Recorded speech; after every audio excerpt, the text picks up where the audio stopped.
네, 시작하겠습니다. 자, IP 금융 관련 계약서 관련돼서 좀 몇 가지 살펴보려고 하는데요.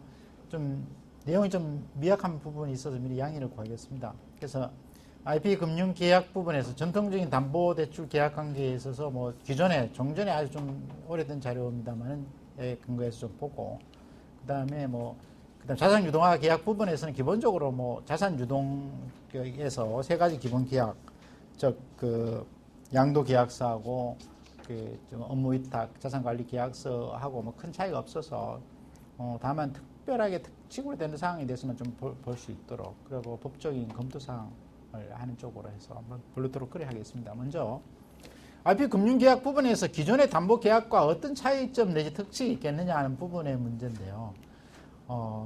뭐 크게 차이가 있을 수는 없겠습니다만은, 여기 나와 있는 것처럼 지주재산권 분쟁 가능성이 다른 건에 비해서, 예를 들어서 뭐 동산이나 부동산보다는 더 많이 발생될 수 있기 때문에, 부동산 같은 거는 뭐 실물을 점유를 누가 하고 있냐에 따라서 파악이 될 거고, 부동산 같은 경우는 부동산 등기부 등본이 있습니다만, 아시다시피 우리나라에서는 부동산 관련돼서 그 등기부가 뭐 공신력이 없기 때문에 파악을 할 수 있고, 다만 그래서 그걸 방지하기 위해서 하자 담보 책임을 뭐 규정하고 있죠. 마찬가지로 이것도 뭐 그런 식으로 규정할 수밖에 없는 거죠. 지식재산권 분쟁 가능성에 대비해서 그 지식재산권 자체가 이 사람이 적법한 소유한 지식재산권이라는 걸 보장을 해줘야 되고, 그다음 문제가 있을 때는 인데니피케이션 클로즈에서 면책, 자기가 책임은 손해배상을 다 지도록 그렇게 해야 될 거고, 그다음에 지식재산 분쟁이 만약에 발생이 됐을 때는 그 사람이 더 전문성을 가질 것이기 때문에 그런 분쟁에 대해서 자기가 알려주고 그에 대한 것에 대해서 제대로 분쟁 부분을 해결할 수 있다라든지 그런 내용 부분이 미치도록 해야 되는 그런 내용이 주로 많이 문제가 될 겁니다. 그래서 이 부분에서는 아주 계약서 내용에 따라서는 아주 상세하게 이렇게 여러 가지 있고, 그대에서 만약 문제가 발생되었을 때 그 리스크를 누가 부담을 할 것이냐 이런 부분에 대해서 여러 가지 내용이 있을 수 있겠습니다만은, 일단 크게 보면 그런 내용, 지식재산 분쟁이 기본적으로 어떻게 보면 거래 대상이 되는 것이 지식재산이기 때문에 그에 따른 하자 담보 책임 문제가 당연히 발생되겠습니다만은, 그런 측면에서 좀 더 이렇게 지식재산의 특징에 맞춰서 면책 조항 부분이라든지 그런 부분이 있고, 다만 추가적으로 분쟁 가능성이 높아지는 거니까 이쪽은. 그래서 침해, 또 예를 들어서 이 사람이 정식으로 라이센스 계약을 하거나 받았는데 어떤 사람이 실제로 지식재산권을 침해하는 불법적인 걸 했을 때 그럼 어떤 조치를 취할 것이냐. 양수인 입장도 그 전문성이 있으면 당연히 해결되지만, 일단 양도인이 아무래도 노하우가 많을 테니까 양도인으로부터 어떤 그런 부분을 협조를 받아서 해야 되는 부분, 그런 부분에 대해서 좀 더 계약서에 상세하게 규정할 필요가 있는 거죠. 그래서 그리고 참고로 말씀드리면 지금 IP 금융 얘기가 하고 있는데, 지금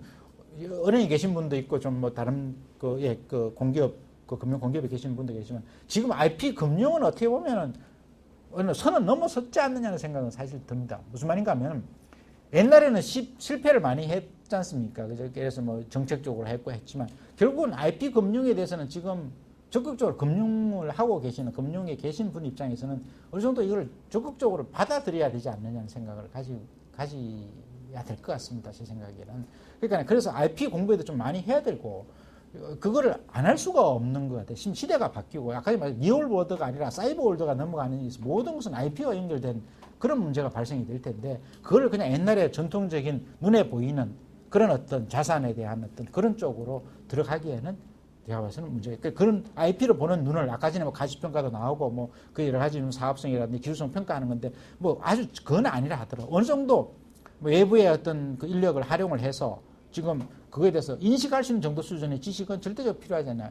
지금 어떻게 보면 오픈 이노베이션을 해가지고 사실 기업 자체 내에서 자원을 활용해서 일을 하는 것이 별로 없단 말이죠.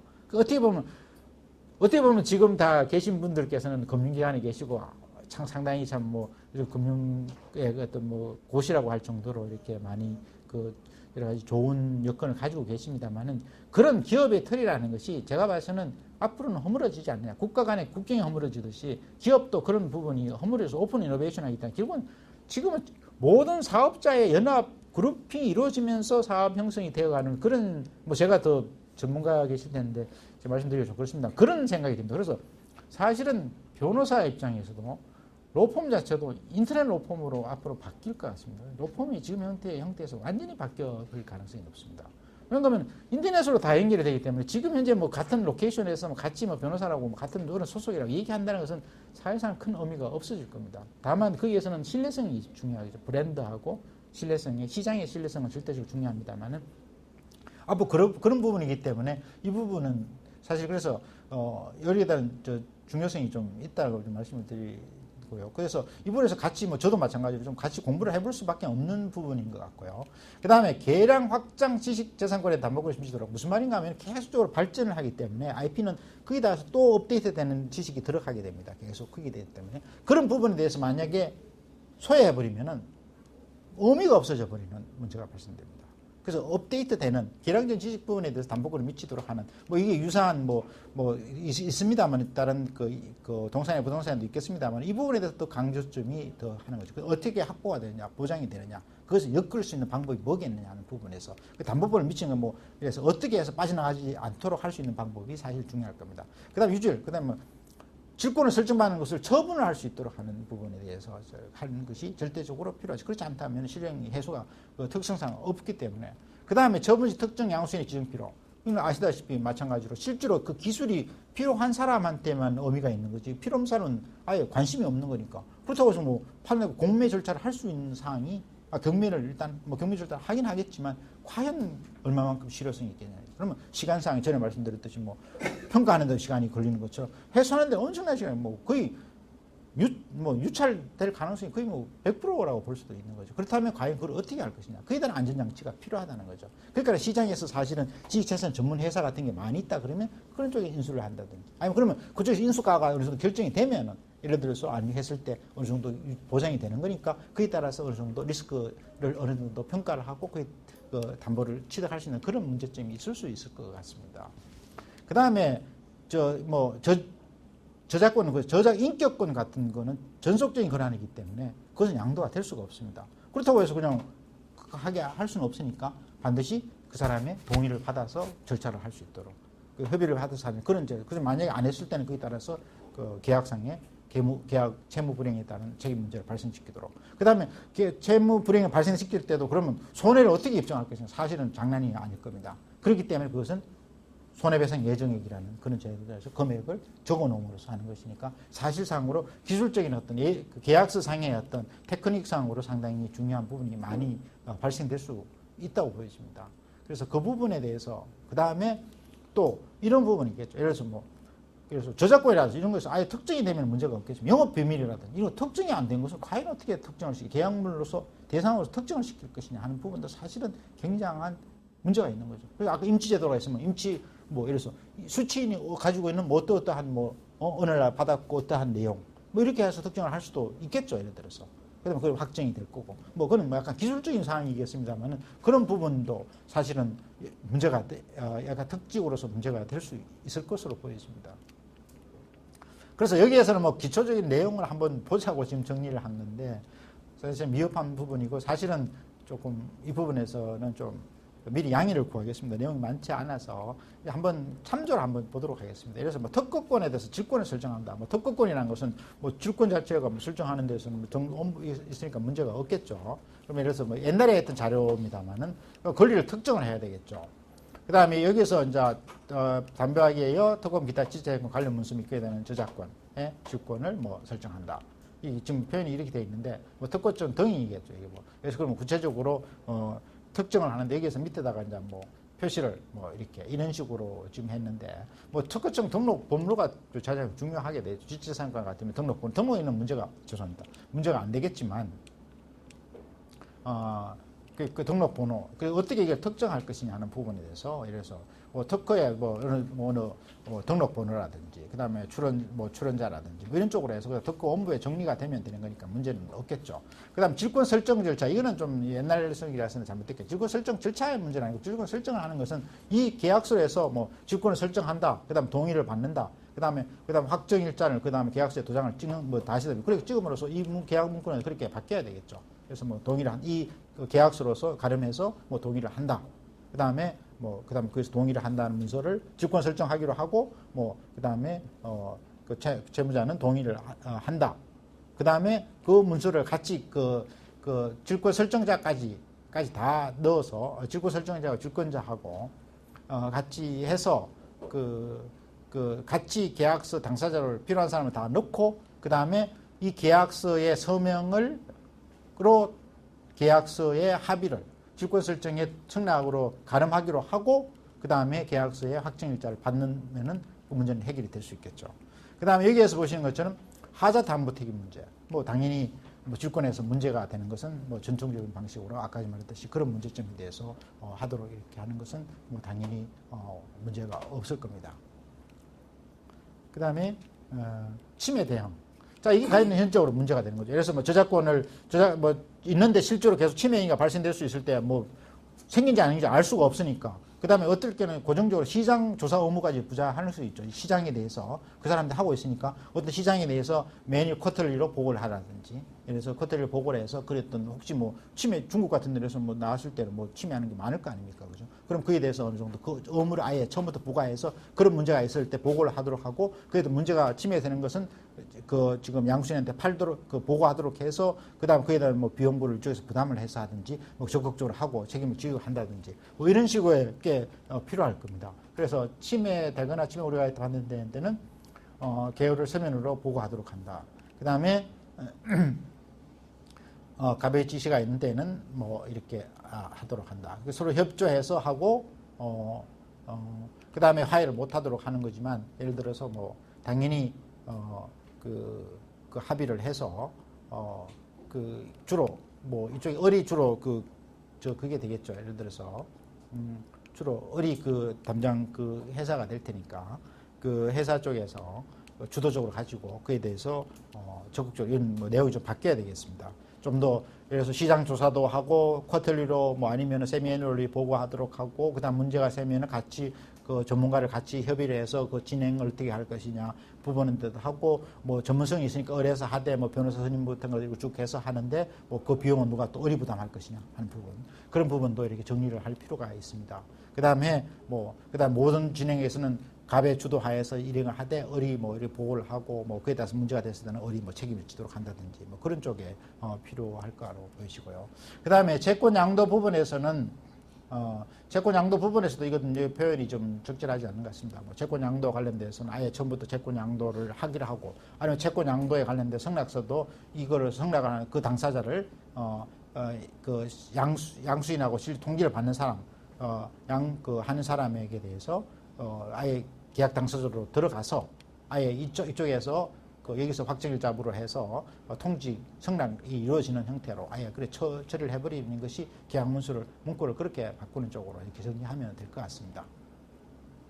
그래서 그 다음에 아니면 통지 부분에서 뭐 세금 문제가 있어서 뭐 복잡하다 그러면 매일 6개월이나 3개월 단위로 통지서를 뭐 아니면 인감증서를 계속 수령을 해서 받고 필요한 경우 조치를 취할 수 있도록 뭐 한다든지 그런 쪽으로 뭐 진행을 하시면은 될 거라고 보이시고요. 그래서 이 부분에서는 조금 더 정치하게 정리할 필요, 다만 이제 예로서 이렇게 쓴 거니까 그런 식으로 정리를 하시면 될 것 같고요. 그 다음에 여기에서 계량 부분, 뭐 계량 특허라든지 그 다음에 업데이트된 특허 부분에서는 계속적으로 그 특허가 앞으로 하는 것에 대해서 이 특허와 관련된 진행된 상황에 대해서 계속 수시적으로 보고하도록 하고, 새로운 어떤 출연하는 거 있으면 출연하는 거에 대해서 뭐 예를 들어서 같이 공동 소유로 한다든지 뭐 그런 건 어려움이 있으면 예를 들어서 뭐 하는 것은 당연히 지구권을 설정해서 이쪽에 어떤 권한을 인정을 해준다든지 그런 식으로 해서 계속적인 주기적인 보고하고 뭐 그 다음에 그 업데이트된 내용에 대해서 보고를 해서 이쪽에 선택권을 가지도록 하고, 그 다음에 기본적으로는 질권 설정의 대상이 될 수 있도록 그 다음에 보고를 제대로 안 하면 그에 따라서 채무 불이행에서 책임 문제가 발생될 수 있도록 하는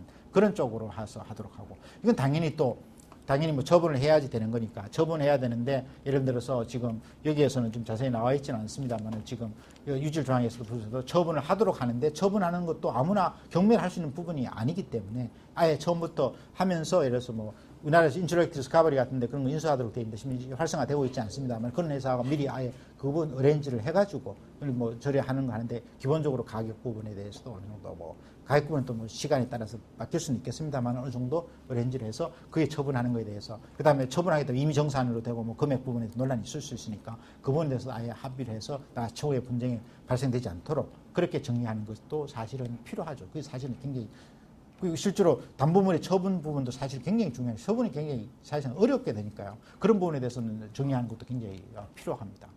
그다음에 뭐 이 비용은 뭐 당연히 뭐 비용 관련돼서는 뭐 하시면 통상적인 그 정도 들어갑니다. 그다음에 기술적으로. 그다음에 실제로 제3자한테 인수를 했는데 제3자가 실제로 사업하는 데는 사실은 뭐 특허만으로 할 수는 없는 문제가 있을 수 있습니다. 그래서 그 부분에 대해서 과연 어떻게 보장을 해줄 것이냐는 부분에 대해서도 사실은 그것이 보장이 돼야 실질적으로 양수 자체가 제대로 이루어질 수 있기 때문에 그 부분에 대해서 보장해 줄 수 있는 그런 부분. 뭐 예를 들어서 어느 정도 일정한 시간 내에 대해서는 예를 들어서 1000시간 정도, 맨아워로 1000시간 정도에는 뭐 무료로 한다든지, 그 단지 뭐 아웃 오브 포켓 익스펜스만 부담한다든지, 그 외에 추가적으로 발생된 부분에 대해서는 뭐 별도의 뭐 합의된 시간당 레이트로 해서 뭐 한다든지, 아니면 뭐 다른 쪽으로 해서 한 부분에 대해서 이 부분에 좀 이거지빗으로 붙어서 좀 더 자세한 뭐에서 할 수 있는 여지가 있으면 더 좋겠죠. 쉬운 부분은 아니겠습니다만은 그런 쪽으로 할 수밖에 없는 겁니다. 그게 그만큼 스트럭처를 그렇게 짜야지 그게 그 나중에 골치 아픈 문제, 양수인 입장에서도 그게 원만하게 해결되지. 안 그러면 나중에 있었는데 이거 잘 모르겠는데 그러면 그 사람한테 물어보면은 뭐 나 우린 팔았고 뭐 아니 우리는 못 해주겠다. 뭐 따로 별도의 상당한 과도한 비용을 내라. 이렇게 되면은 실질적인 처분에서 문제가 발생될 수 있기 때문에 그런 문제가 있을 수 있습니다.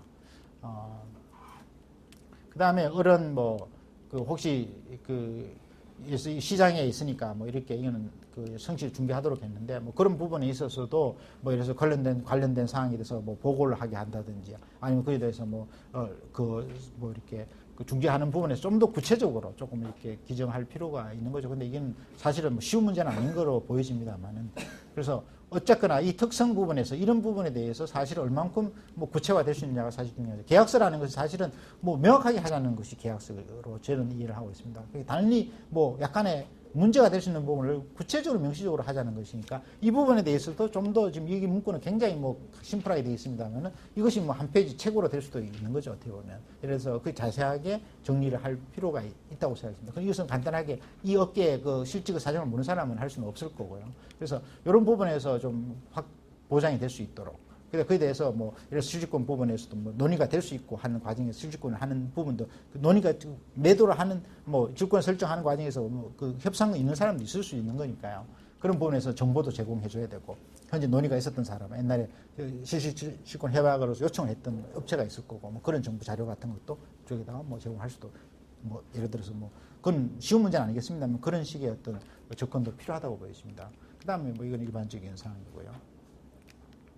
그래서 뭐 나머지 부분에 대해서는 일반적인 사항인데 이거 뭐 일반적인 사항 내용에 대해서 설명을 했습니다만은 뭐 특별한 내용이 있을 수는 없는 거죠. 다만 이게 지금 뭐 간단한 페이지로 아주 심플한 그냥 아주 단순한 계약서 돼 있는데 이것이 이제 이것이 뭐 좀 더 복잡하게 각 항목별로 좀 더 상세하게 들어감에 따라서 되는 건데 지금 아까 전에 말씀드린 것처럼 기본적으로 특징이 이제 이런 부분이 주로 이제 들어갈 수 있어야 된다는 내용과 관련돼서 살펴봤습니다. 다른 쪽에서 보면 뭐 예를 들어서 뭐 소프트웨어 관련되면은 질권이 되는 것도 마찬가지 이런 식으로 구체적으로 특정한데 여기서는 다음으로 되어 있지만 예를 들어서 이것이 이거지빗으로 해서 목록으로 해서 따로 이렇게 정리를 할 수가 있겠죠. 통상적으로 그게 더 적절할 겁니다. 그다음에 교부한다 이런 건데 이건 교부한다 이런 식으로 등재된 문제가 있고요. 실제로 교부를 받고 크루징 할 때 뭐 더 잘하신 거지 크루징 받고 뭐 3개월 단위로 해서 인감정리서 계속 받는다든지 뭐 그런 식으로 하도록 돼 있고 여기도 저작권 같으면 당연히 또 뭐 그것이 요즘 이게 번안권뿐만 아니라 이것이 뭐 공중 방송에 대한 거 전자책으로 넘어간다든지 이런 식으로 해서 문제가 굉장히 복잡해집니다. 그래서 이 부분에서는 여기서는 아주 심플하게 돼 있는데 아주 리스트가 정확하게 들어가 있어야 됩니다.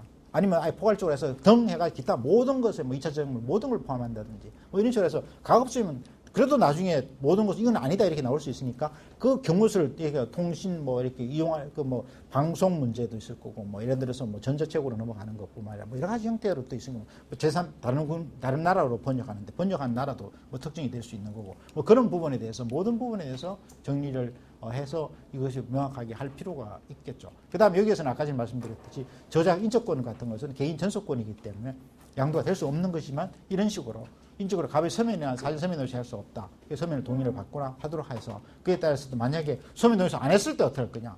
그건 문제가 될 수 있으니까 그런 경우에는 손해배상 예정의 금액을 아예 다 적어 놓는 게 좋은 방법이죠. 사실은 손해배상 아니면 이런 경우는 얼마를 배상한다라든지 그렇게 하면은 뭐 법원에서 다소 금액이 감액될 수는 있겠습니다만 명확하게 될 수 있는 거죠. 그래서 이런 부분에서는 사실은 기술적으로 계약서상의 내용이 중요하다고 볼 수 있습니다. 그래서 이건 뭐 진짜 그 표제 타이틀 때문에 지금 정리를 한 거지만 이런 부분에 대해서 좀 더 가급적이면 더 자세하게 결정하는 게 필요할 거고 양도담보 부분에 대해서는 양도담보 부분, 그러니까 뭐 다시 이렇게 한다 이렇게 돼 있는데 출원 중에 그러니까 하는 부분에 있어서도 뭐 출원 중에 특허 부분을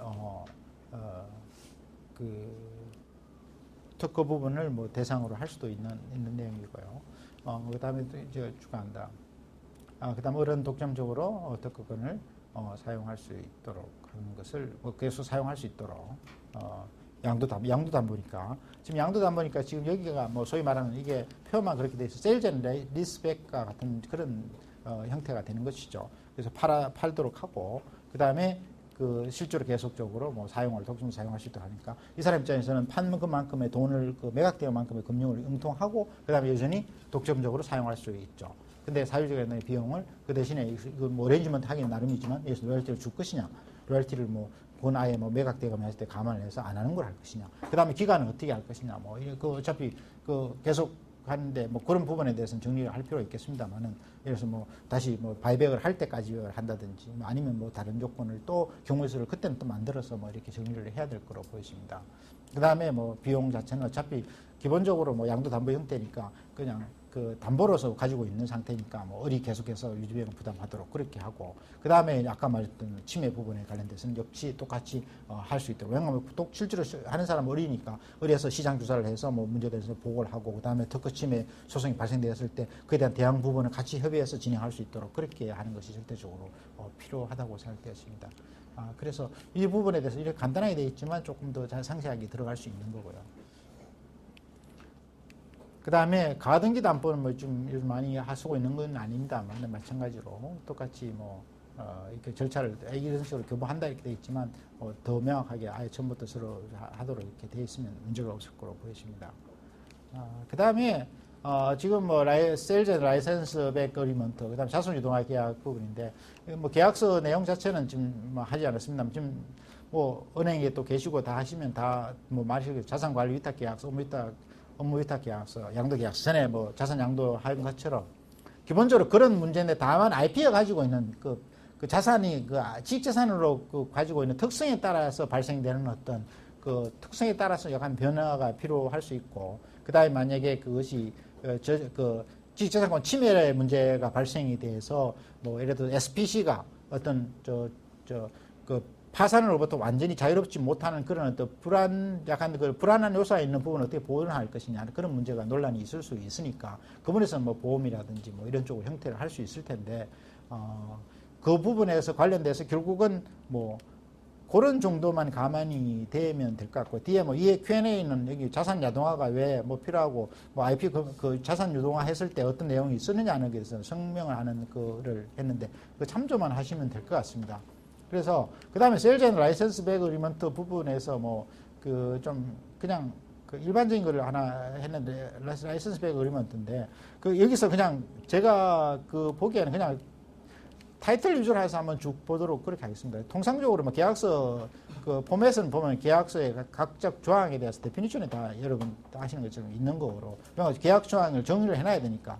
그에 따라서 개념이 더 명확하게 돼서 필요합니다. 그 다음에 이 라이센스니까 라이센스를 부여한다는 라이센스가 어느 정도 성질이 있는데 그 다음에 실제로 라이센스 사용하는 사람이 어떤 사람이냐 그 다음에 라이센스 대상이 되는 사용에 대해서 어떤 제한을 둘 것이냐 그 다음에 뭐 그 보장책은 어떤 것이냐 그 다음에 그 관련된 어떤 뭐 발생적인 어떤 계약 문구라든지 그래서 라이센스 관련돼서 내용을 이와 같이 지금 아까 전에 그 공문에 간단하게 되어 있지만 상세하게 규정을 하고 있는 거죠. 그래서 그 부분에서 참조가 되시면 될 것 같고요.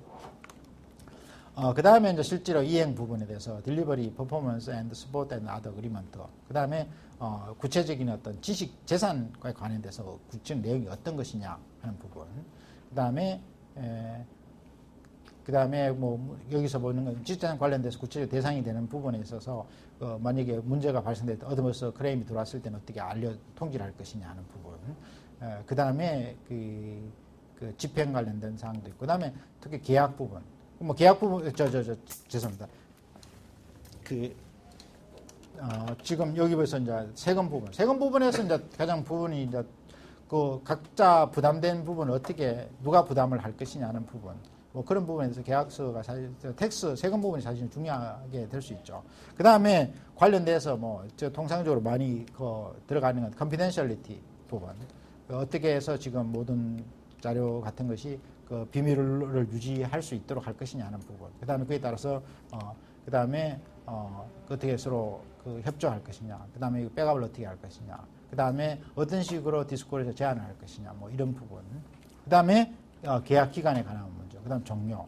계약 기간을 어떻게 둘 것이고, 그 다음에 종료. 어떤 경우에 저 계약 해지를 시킬 것이고, 그 계약 해지에 따라서 어떤 효력을 발생될 것이냐. 계약 해지에 따라서 뭐 그러면은 모든 통상적인 어떤 지재산 관련된 자료를 다 뭐 이전을 하는데 반환해야 되는지 뭐 이렇게 폐기해야 되는지 뭐 그에 따라서 뭐 기존에 했던 것을 다 뭐 발생되는 부분에 대해서는 어떻게 정리할 것이냐가 사실은 문제가 되니까 이 부분은 사실 가장 뭐 중요한 부분이라고 할 수 있습니다. 그 다음에 disclaimers and limitation and indication.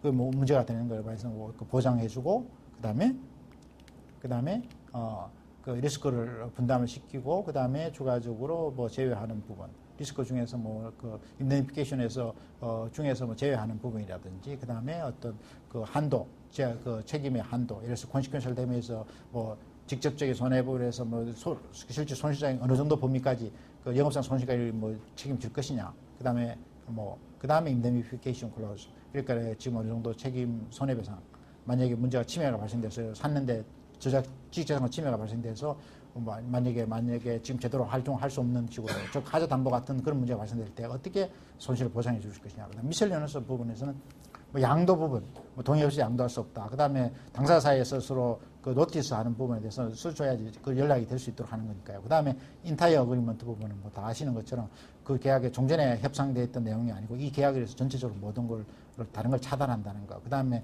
계약을 체결했다고 해서 뭐 이 사람의 행동이 다른 사람의 책임을 전가시키지 않도록 한다는 거. 그다음에 가버닝하고 로하고 주시듯이 사실은 이슈가 많이 문제가 될 수 있죠. 그래서 왜냐하면 가버닝 로 부분에서는 사실은 국내들에서는 그게 문제가 없겠습니다만 어느 나라 법을 적용하는 게 문제가 되고, 특히 그 주리스딕션 관련돼서는 강력한 문제가 많이 듭니다. 주리스딕션에 관해서는 관할 문제가 있는데, 그래서 통상적으로 가장 이상적으로 볼 수 있는 것은 이런 것 같습니다. 뭐 가장 심플하게 하면은 그쪽에서 소송을 제기하면, 예를 들어서 미국하고 우리하고 한다면 미국에 소송을 제기하면 우리나라에서 하도록 하고, 우리나라 사람 기업이 제소하면은 상대방에서 하도록 하는 그런 것이 가장 현실적으로 가장 좋은 것 같습니다. 아니면 ICC 중재로 하게 되면은 사실은 비용이 많이 발생됩니다. ICC 중재가 좋은데, 아니면 법원에서 하면, 미국에서 아시다시피 법원에서 하게 되면 규정을 여기를 만약에 골치 아프니까 놔둬버리면 전부 다 소송이 자기가 원하는 대로 다 들어가 버리기 때문에 이건 사실 써야 됩니다. 그런데 미국에서 소송을 하게 되면 그 비용이 장난이 아니기 때문에 상당히 어렵고요. 그래서 ICC 중재도 그나마 법원보다는 ICC 중재가 나왔는데, 중재 쪽에도 ICC 중재 비용이 만만치 않기 때문에 어차피 통상적으로 ICC가 가지고 신뢰할 수 있는데 ICC가 들어가긴 합니다만은, 문제는 우리가 그날 예를 들어서, 그래서 우리나라 기업 입장에서, 특히 우리나라 벤처 기업 쪽에서는 주로 문제가 되는 것은 그쪽에서 클레임 걸면 우리나라 오락하고, 우리나라가 클레임 걸 때 그쪽에 가는, 왜냐면 우리나라가 다 오락하면 좋겠습니다만 뭐 그렇게 되면 제일 이상적이고, 그래서 뭐 대한상세중재원 쪽으로 하는 것이 가장 이상적으로 볼 수 있습니다. 그 다음에 아니면은 그 미국에 가면은 미국에서 법원에 가는 것보다 중재 쪽으로 ICC 중재라든지 이런 쪽으로 들어가는 게 좋은 것 같고요. 그래서 그나마 그 뭐 중국이라는 경우는 또 뭐 더 말할 것도 없습니다만, 일단 그 부분이 가장 제 생각에 이것도 상당히 중요합니다. 그 다음에 이거는 뭐 지식재산이니까 뭐 외국에서 뭐 수출 제한 있는 경우는 문제가 될 거고, 그 다음에 뭐 나머지는 이게 루틴한 점도 있겠네. 그 다음에 해석 조항, 그 다음에 바인딩 한다는 거, 그 다음에 뱅크럽시, 그 다음에 다른 제한이 있느냐, 뭐 이런 부분의 문제니까, 그런 부분에서는 특별하게 뭐 일반적으로 미셸레너스가 하는데, 말씀드리면 여기에서 부분에서 제일 중요한 이슈가 되는 것은 지금 어느 나라 법을 적용할 것이냐. 그건 내고의 문제가 있을 수 있습니다만은 결국은 문화법하고 우리나라가 제일 좋은 거고, 그 다음에 중재 부분, 법원보다는 뭐 장단점이 있습니다만 소송 비용적인 측면에서 법원보다는 중재나 이런 쪽으로 하는 건 단심으로 되니까 그런 이점이 있습니다. 나머지 그 다음에는 실제로는 그 계약 종료 어떤 식으로 할 때 계약이 종료가 되느냐, 이런 부분에서 이 부분이 사실은 중요하고, 그 다음에 여기서 지금 인덴티피케이션, 매수한 입장에서는 어떤 식으로 그것을 보장을 해줄 것이냐 하는 부분, 그 부분이 사실은 뭐 문제가 많이 될 수가 있고요. 그 다음에 실제로 또 파는 사람 입장에서는 컨피덴셜리티 부분 입장에서 관계자 입장에서 그 비밀 유지되는 부분. 그 다음에 텍스 부분에 대해서도 사실은 계약서를 작성함에 있어서 어느 계약서, 어느 텍스를 할 것이냐 정확하게 파악을 해야 되죠. 그래서 그래서 우리나라 어느 운賃주주를 할 거냐, 우리나라 세법이 적용될 것이냐 하는 부분. 그 다음에 고정사업자 부분도 있을 수 있는 거고, 그에 따라서, 그래서 실제로 이게 또 은행에 계시고 하시니까 잘 아시겠습니다만은 국내하고 해외하고 기업할 때, 실무적으로 할 때 이 부분 텍스 문제 때문에 전번에 논란이 많이 고전설도 문제가 됐습니다만은 하여튼 그런 식으로 이게 엄밀하게는 전문가를 통해서 정확하게 해서 해야 되지. 나중에 오히려 실무적으로 문제가 될 수 있는 부분이 있을 수 있죠. 우리나라에 제대로 텍스적인 요소가 만약에 제대로 우리나라 세금을 제대로 징수할 수 없는 여건을 만들게 된다면 문제가 발생되고 실제 고전설에 관련돼서는 실제 실무자들이 문제가 실제로 됐던 사안이 있습니다. 근데 지금 현재 요즘은 지금 텍스 부분에도 파생적으로 말씀드리면 지금 구글도 텍스 문제가 있다든지 보면 텍스 기법상으로 그런 거죠. 예를 들어서 지금 이렇게 돼 있죠. 그래서 구글 같은 경우는 구글이나 이런 쪽에 보면은 인터넷 업체가 아예 다 조세 피난처에다가 그 서버를 갖다 놓게 됩니다. 갖다 놓게 되면은 갖다 놓고 거기에서 그러니까 그 다음에 회사도 조세 피난처에다가 설립을 한다든지 아니면은 자회사를 그쪽에 해서 실제로 세금이 원천이 그쪽에 발생돼서 하는데 원천이 그간에 조세 피난처 되니까 세금이 그게 발생이 안 되는 거죠. 그러니까 지금 미국 입장에서는 최근에 이제 구글이나 이런 쪽에서 애플에 대해서 문제가 제기됐던 것은 실제로 사실은 구글이라는 것이 구글이나 애플이 미국 회사인데 실제로 모든 것은 미국에 세금 내는 거의 없다는 것이죠. 근데 아일랜드에다가 그것도 조세 피난처 변하니까 아일랜드에 넣어가지고 실제로 아일랜드에서 하면서 실제로 영업은 영국에 하긴 하는데 아일랜드에 두면서 아일랜드에 그 인력이 있고 또 영국에도 인력이 있습니다. 영업 인력이 있는데 하나는 영업 인력이라고 하나는 영업 지원 인력이라고 하는 거죠. 영국에 있는 사람 영업 지원 인력이라고 하고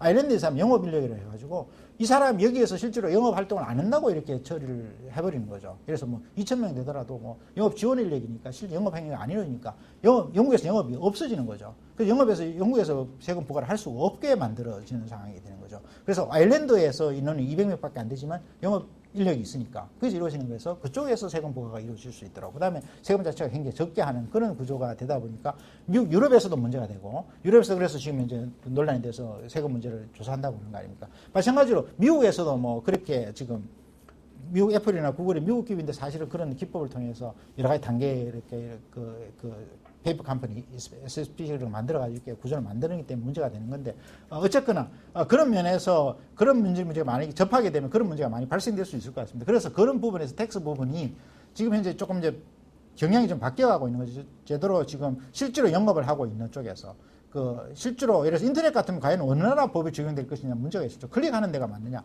홈페이지가 있는 데가 맞느냐, 아니면 실제 서버가 있는 데가 맞느냐 해서 논란이 많습니다. 그래서 실제로 이용하는 쪽이니까 클릭하는 데서로 보자 이런 논란도 있고 실제로 지금 서버라든지 홈페이지가 있는 쪽으로 이렇게 하고 있습니다만 그래서 텍스 관련돼서 부분에서도 이 부분이 사실은 상당히 논란이 되고 제가 봐서는 기업을 하고 있는 실무자 입장에서는 제가 봐서는 제대로 지금 세금 부분이 제대로 부과될 수 있도록 하는 부분 제대로 정하는 세금에 대한 어떤 세금이 있을 수 있고 하는 건 정확한 인식이 필요하고 만약에 문제가 있는 부분에서 정확하게 전문가하고 협의가 전문가도 좀 상당히 미흡할 수가 있죠. 왜냐하면 멀티내셔널 하니까 국내법하고 해외법하고 조세 문제가 있으니까 그 부분에서는 좀 굉장히 좀 조심해야 되고 계약서 할 때 이 부분이 굉장히 좀 실제로 신경이 쓰이는 부분이라고 볼 수 있습니다. 그 다음에 인텔렉주얼 이 부분은 많이 나와 있는 거고 그 다음에 계약서 여기서 라이센스를 어느 정도 범위까지 인정할 것이냐, 어떤 형태로 인정할 것이냐, 법회주 용어는 인정한다는 것이냐, 기간이 언제, 그 다음에 그런 부분에 대해서 좀 정확한 용어 정의가 필요한 것으로 보여집니다. 그래서, 실질적으로는 오히려 보면 지금 사실은 이 부분이 사실은 키라고 보고 있습니다. 실제로 최종적 해결이 어디서 될 것이냐, 주식적 문제, 관할 문제. 그래서 저는 통상적으로 아비트레이션이 좋은 게 일반 법원을 하게 되면 1심, 2심, 3심 비용이 발생되니까 아비트레이션은 단심으로 끝나고 그 다음에 아무래도 KCAB나 코리아 커뮤니티 아비트레이션 우리 입장에서는 아무래도 편하죠. 영어로 진행한다고 하더라도 좋은 거고 그것이 ICC로 하는 것은 많이 쓰긴 합니다만은 그나마 대안으로 ICC고 다만 그건 비용이 많이 발생되거든요. 참고로 그래서 ICC 중재 같으면 중재인 같은 경우는 보통 한 건에 하면 한 22만 불 정도, 20만 불 정도 한다고 합니다. 그러니까 한 금액이 중개인당 비용 자체가 중개인이 그 정도 금액이니까 적은 비용이 안 되는 거죠. 금액이 사안에 따라서 다르긴 하겠지만 그래서 그 중재 쪽 것도 지금 한지 사실은 많이 논란이 있을 수 있는데요. 그래서 ADR 쪽에서 어차피 전문가 쪽에서 하는 결국은 협상이 잘 안 될 겁니다. 왜냐하면 국내 법원에서 뭐 하겠다 그러면 거기서 논란이 있을 수 있으니까 결국은 ICC라는 인적으로 중재가 들어갈 수밖에 없을 텐데 그 가급적이면은 저희들이 협상력이 있다고 하면 특히 뭐 은행에도 계시고 다 그러니까 협상력이 있을 걸 보십니다만 그렇다 그러면 제 생각에는 한국에 있는 중재기관 쪽으로 하는 것이 여러 가지 면에서 편리하고 여러 가지 이점이 있다고 생각합니다. 그래서 근데 중재가 더 아시는 것이 중재라는 문구가 안 들어가면 계약서에 중재가 아니라 다 법원에 가는 거기 때문에 그다음에 선택적 중재항도 저희 우리나라 대법원은 보수적으로 해석하고 있기 때문에 그것도 어렵고 무조건 가급적이면 중재기관을 특정하고 중재기관이 가는 법 규정에 따라서 한다는 그런 식으로 명시적으로 할 필요가 있고 나중에 분쟁이 되더라도 협상력이 있다 하면 그 분쟁에 있어서 서면으로 합의를 해서 그걸 정리하는 것이 좋다는 거죠. 아니면 ICC 적어도 ICC 가는 게 좋지. 아니면 미국 법원에 간다든지 이러면 사실은 장난이 사실은 비용 문제라든지 이런 부분에서 적은 문제가 아니기 때문에 그런 부분도 사실 현실적으로는 중요하다고 보여집니다. 나머지 부분에 대해서는 어차피 뭐 지금 방금 말씀드린 것처럼 근데 기본적으로는 여기 나와 있습니다만은 기본적으로는 뭐 아니까 이게 정립된 것도 아니고 해서 말씀드린 것처럼 기본적으로 이 부분 쪽으로 조금 생각을 해서 기본적인 계약서의 기본 원칙에 입각하되 그 부분이 조금 더 감안해서 할 수밖에 없을 것 같은데 조금 더 말씀드린 것처럼 뭐 시장을 조사하고 그다음에 실제로 처분하는 부분이라든지 침해에 대한 대응 부분이라든지 그런 부분에서 조금 더 그 신경을 써서 미리 아예 그 계약서 내용에 명시적으로 하시는 게 필요하거든요. 근데 예를 들어서 뭐 전문가도 필요하겠지만 제가 봐서는 뭐 실무를 하고 계시니까 더 잘 하시니까 또 실제로 뭐 그런 또 전문적인 능력도 계시겠습니다만은 그 부분에 조금 더 여러 가지 경우의사를 좀 더 구체화시키는 것이 필요하고 그거는 필요한 과정에서 뭐 전문 변호사라든지 뭐 그 사람들에서 뭐 어떤 워딩 작업은 그렇게 하더라도 경우에 그런 거는 대비하는 것이 필요하다고 생각이 됩니다. 그래서 IP 부분에 대한 어떤 지식 부분에 대해서는 사실은 뭐 저 스스로도 마찬가지고 IP 부분에 대해서는 공부를 해야 되는 거 아니냐. 더 공부를 해서 더 관심을 가지고 IP금융 뭐 정책적으로 좀 하라고 하니까 지금 골치 아프고 사실은 좀 문제가 있다고 생각이 되어져서 조금 약간 소극적인 것보다는 오히려 좀 적극적인 자세가 좀 필요하지 않느냐. 옛날하고 좀 상황이 바뀌어서 그 부분이 오히려 적극적인 자세가 좀 필요하고 그러면 오히려 지금 여기 계신 분께서 오히려 그런 법리 부분이라는 이것도 아이디어도 내시고 이렇게 해나가야 되지 않을까. 제가 뭐 경험한 바로는 가장 뭐 또 이렇게 뛰어나시고 전문성이 많으시니까 그런 부분은 오히려 좀 적극적으로 금융권에서 오히려 좀 적극적으로 제도를 한번 고안하고 같이 좀 이렇게 적극적인 자세가 필요하지 않느냐는 생각이 듭니다.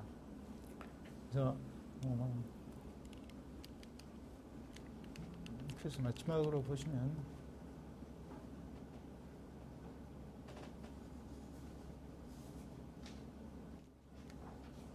그래서 Q&A 관련돼서 사항을 보시면 될 것 같고요. 그래서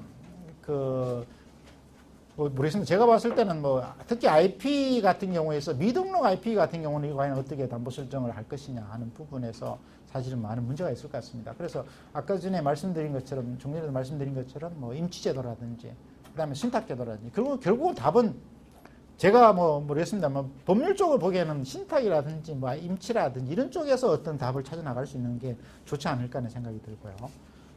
그다음에 뭐 아까 전에 말씀드린 것처럼 대출 계약서 약정서에서는 아까 좀 취직 분야 가능성이 있으니까 보장 문제가 있고 그다음에 추가적인 분쟁이 발생됐을 때는 그 시장 조사를 제대로 할 의무를 부과하고 그다음 보고를 하도록 하고 분쟁 해결에 있어서도 같이 협력해서 할 수 있도록 하는 부분. 그다음에 IP 자체는 계속 발전 생물학이 발전하고 그다음에 옛날 업데이트되지 않는 지식은 사실은 더 이상 의미가 없기 때문에 계속 묶어서 개량되는 IP까지도 확장할 수 있는 그런 게 중요하고요. 그다음에 양수 자체가 뭐 처분 자체는 양수를 전제를 하기 때문에 양수 자체 제한이 자체 계획 당시부터 하고 안 되면 적어도 뭐 특허 전문 회사라든지 그런 회사 쪽에로 이렇게 양수하는 거 하고 그다음에 그 처분하는 거에 대해서 뭐 이 사전에 동의를 양해를 구해서 뭐 나중에 분쟁에 발생이 될 수 알 수 있도록 하는 거. 그다음에 기초적으로 그 양수를 함에 있어서 뭐 특허 전문 회사는 문제가 없겠습니다만은 그것이 제대로 실질적으로 실수회사 넘어갔을 때는 제대로 활성화할 수 있는 부분이 필요하기 때문에 제대로 된 일정한 시간에 뭐 무상으로 뭐 지원을 하고 일정한 부분에는 또 이쪽에 또 무작정 할 수 없으니까 초과되는 부분에 대해서는 예를 들어서 합리적인 가격으로 이렇게 일정한 배상, 지원을 할 수 있도록 하는데, 그 부분은 사실은 쉬운 문제는 아니죠. 어느 정도까지 인정을 할 수 있고, 어떤 식의 기술 지도가 있을 것이냐는 부분에서는 쉬운 부분이 아니지만, 이 부분은 결국은 그 계약서를 작성할 때 그 실무 전문가들하고 같이 이렇게 합심해서 그 실제로 만약에 인수했을 때 어떠한 문제가 발생될 수 있겠냐. 그래서 그렇게 계약서를 작성한다면은 그 계약서가 가장 훌륭한 계약서가 되지 않겠냐는 생각이 듭니다. 그 다음에, 아까 말씀드릴 때 IP 특정 문제가 있어서 IP 특정을 어떻게 할 것이냐는 문제도 있을 수 있는 것 같고요. 네. 그래서 이상으로 뭐 너무 좀 두껍게 말씀을 드린 그 감이 없지 않아 있습니다만은, 특히 아시다시피 IP 금융 지금 뭐 하도가 되고 있습니다만은 사실은 아직까지 전문가도 많지 않고 좀 이렇게 지식도 좀 많은 연구가 좀 미흡한 것 같습니다. 어차피 뭐 기존에 또 어떻게 보면 오버래핑 되는 부분도 많고 해서 뭐 그런 부분도 있겠습니다만은, 앞으로 이게 지금 IP 금융 부분은 상당히 굉장히 좀 중요한 영역이지 않겠느냐. 그 금융 쪽에서 어떻게 보면은 전에 누가 말씀하신 것처럼 증권회사 쪽에서 뭐 수탁 기능을 그렇게 말씀을 하신 것처럼 오히려 좀 IP 금융 쪽에서 나갈 분야 중에서 그러니까 금융도 하시면서 IP도 좀 잘 알고 하면은 이 부분이 굉장히 되고 또 실제로 이쪽 분야에 근무하시는 분들 보니까 변호사분들은 기술을 자기가 이렇게 연결해서 거기다 자기가 투자도 하고 이런 부분도 좀 있고 또 어차피 결국은 뭐 그러다 보니 새로운 정보 부분을 많이 습득을 하게 되고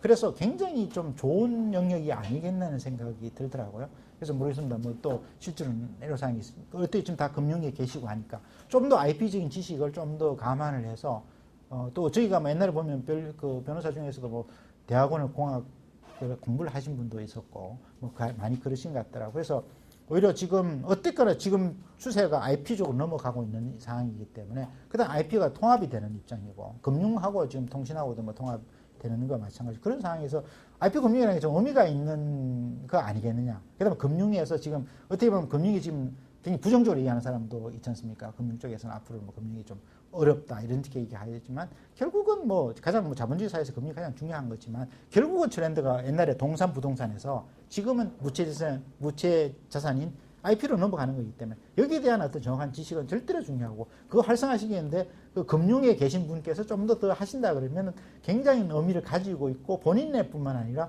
사회적으로도 굉장히 의미가 있다고 생각합니다. 그래서 저는 사실 이번에 강의를 하면서 저 스스로 좀 굉장히 좀 뭐 부족하지 많아서 좀 이렇게 망설였습니다만 하여튼 하나의 계기가 됐어도 한번 배울 수 있는 그런 계기를 가지고자 합니다. 그래서 오늘 뭐 제가 좀 미흡한 부분이 많았겠지만 좀 IP 쪽에서 좀 더 그리고 하나 말씀드리고 싶은 나는 커머셜 뱅킹이기 때문에 내가 이 IP 담보대출이고 뭐 할 필요가 있겠냐고 이런 소극적인 자세에서 좀 적극적인 자세를 가지는 것은 굉장히 중요하다고 생각합니다. 그 KDB라든지 뭐 이렇게 관심을 하지만 정책적인 데서 떠밀려서 하는 게 아니라 좀 더 하면서 실무를 하면서 또 IP에 대해서 좀 더 하고 그 네트워크도 형성을 하면서 계속적으로 그게 만약에 앞으로 뭐 10년, 20년 동안 계속 본인이 또 많이 한다 그러면은 굉장한 어떤 여러 가지 본인한테도 개인적으로도 큰 뭐 기회가 될 수 있고 뭐 사회에 기여하는 바도 크다고 생각되십니다.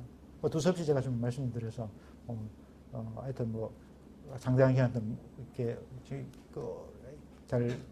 제 강의할 기회가 있어서 감사드립니다. 이거 마치겠습니다.